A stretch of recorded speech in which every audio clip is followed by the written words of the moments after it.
প্রিয় বন্ধুরা, লাউ ইলিশের রেসিপি নিয়ে আসছি আপনাদের মাঝে। ইলিশ মাছ ভাজা ছিল আর লাউটা কেটে একদম রান্না করে নিলাম টক ছাড়া। কিভাবে লাউ রান্না করলে টক হবে না সেই রেসিপিটা ফলো করে অবশ্যই রান্না করে দেখবেন একবার। আর এইভাবে যদি লাউ রান্না করেন তাহলে লাউর কালার, লাউর স্বাদ, লাউর টক কখনোই হবে না।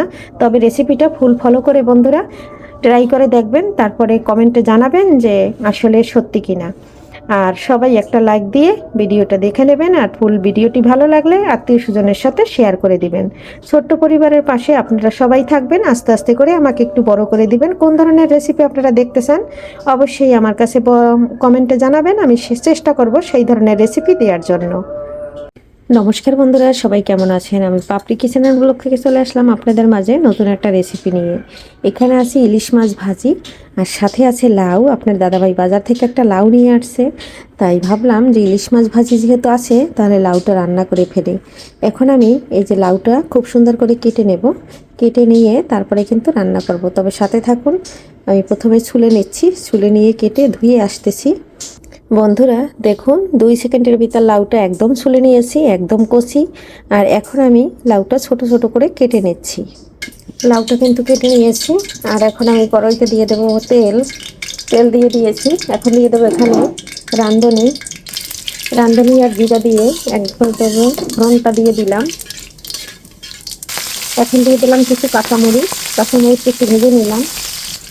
মশলা কষানোর জন্য দিয়ে দিলাম জল, দিয়ে দিলাম হলুদ, জিরা ও ধনিয়ার গুঁড়া। এখানে আদা রসুন দিব না বন্ধুরা, যেহেতু ইলিশ মাছ দিয়ে রান্নবো, ওর ভিতরে একটু পেঁয়াজ আছে ভাজা, সেটা দিয়েই রান্না করে নেব।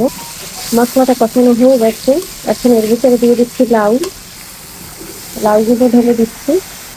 এখন দিয়ে দিচ্ছি স্বাদ অনুযায়ী লবণ। লবণটা দিয়ে এখন একটু নেড়ে ছেড়ে দিচ্ছি মশলার সাথে মিশিয়ে। বন্ধুরা এখানে কিন্তু জল দেব না, কারণ লাউ কিন্তু কেটে ধুই নাই, কাটার আগে ধুয়ে নিয়েছি। তারপরেও কিন্তু লাউ থেকে অনেকটা জল বের হয়, তাই এখন আমি নেড়ে ছেড়ে ঢাকনা দিয়ে ঢেকে দেব। কাছে এবং দূরে, দেশ ও দেশের বাহির থেকে যারা আমার ভিডিওটি দেখছেন এবং দেখতেছেন, প্লিজ বন্ধুরা একটা লাইক দিয়ে দেখে নেবেন। আর নতুন পুরান বন্ধুদের জন্য রইল মন থেকে অপুরান্ত ভালোবাসা, অনেক অনেক আশীর্বাদ সবার জন্য। সবাই আমার পাশে থাকুন, আমাকে একটু একটু করে এগিয়ে নিয়ে যান। আর ছোট্ট পরিবারের পক্ষ থেকে সবার জন্য রইল অনেক অনেক ভালোবাসা। আশা রাখছি আমার সব পরিবার সবাই অনেক ভালো আছেন, আর সবার ভালো থাকার জন্য সুস্বাস্থ্য কামনা করি সব সময়। বন্ধুরা এই যে হাই হিটে জালটা রেখেছি আর ঢেকে দিয়েছি, কারণ লাউ বেশি রান্না করলে টক হয়ে যায়। বন্ধুরা ঢাকনাটা সরিয়ে নিচ্ছি। এই যে দেখুন লাউ থেকে কতটা জল বের হয়েছে। আবার একটু নেড়ে ছেড়ে দিচ্ছি, আর আজান দিয়ে দিচ্ছে। আজানের শব্দটা কিন্তু আসতেছে। এখন বাজে ভোর 5টা 20। সবাই একটু ক্ষমা সুন্দর দৃষ্টিতে দেখবেন বন্ধুরা, কারণ আমার বাসার চতুর্পাশে মসজিদ। এখন মাছ ভাজাগুলো দিয়ে দিচ্ছি। মাছ ভাজার ভিতরে কিন্তু পেঁয়াজ আছে, তাই এখন নেড়ে ছেড়ে দিচ্ছি। আর লাউটা কিন্তু আমার রান্না হয়ে গেছে। ধনেপাতা দিয়ে নামিয়ে নেব। এখানে কিন্তু জিরার গুঁড়ো আর দেবো না, যেহেতু আমি মশলা কষানোর সময় জিরার গুঁড়ো দিয়ে দিয়েছি। আর লাউটা কিন্তু এরকম আস্তে আস্তে রাখবো, বেশি জাল দিলে টক হয়ে যাবে। এই যে লাউ একবারে সিদ্ধ হয়ে গেছে। বন্ধুরা ধনেপাতাটা দিয়ে দিচ্ছি। ধনেপাতা দিয়ে চুলার জাল অফ করে দিয়েছি। লাউটা আমার রান্না হয়ে গেছে, এখন আমি নেড়ে ছেড়ে নামিয়ে নেব। বন্ধুরা লাউতে ধনে পাতা দিয়ে জাল দিলে পরে তার ফ্লেভারটা কিন্তু চলে যায়। আর আমি যেহেতু ধনে পাতার পরিমাণটা কম দিয়েছি, এখন আমি নামিয়ে নিচ্ছি। আর কেমন লাগলো আমার লাউ রান্নাটা অবশ্যই জানাবেন। আর সবার জন্য এরকম সুন্দর সুন্দর রেসিপি নিয়ে আসবো।